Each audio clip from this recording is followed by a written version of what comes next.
All right, shout out to all my facilities professionals and facilities managers out there. I'm Chris Barron with the National Association of Church Facilities Managers. Today, as a part of our pro tips, I want to talk to you about these little devices, and this device you see here at the wall, a ground fault circuit interrupter. Some may call it interrupter or intercept.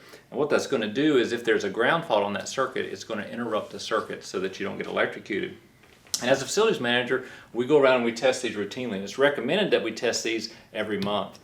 And so I've got a safety cover on there, and this device is specifically designed for this feature. And you see the two lights have come on, and on the front of this device it tells you what those lights indicate.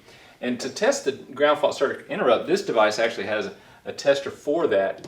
And so I push that in there, and then when I press this button, that causes that ground fault circuit interrupt to interrupt. And I can reset this, and then it puts that back in service. This can be done with the test button on the front and a multimeter just to measure to see if that has killed the power to that circuit.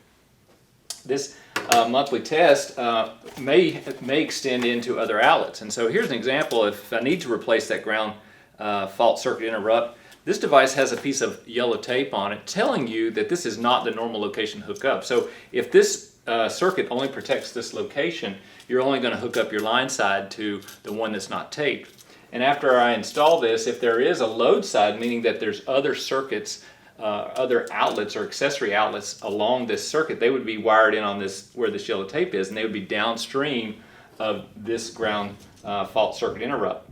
I could also test this interrupt from downstream if I knew where those outlets were. So if you were to use this device on an outlet that didn't have these test and reset buttons on there, but it is protected by that, you would be able to still test that. And an example of that would be maybe in your breaker panel. The breaker panel, you could have a ground fault circuit interrupt device that has push buttons on it. You'd see a yellow and possibly a red reset button right there in the breaker panel. So if I was to test this in the field somewhere on an outlet that didn't have these buttons, but it was protected by either one of these at another location, this would still interrupt that. But if it was just a normal 20 amp or 30 amp circuit or 15 amp circuit, and I was to press this button, it would not cause that breaker to trip unless it was a ground fault circuit interrupt. Again, we want to do this testing monthly, and I just want to give you a shout out. That's our pro tip for the month. Be safe.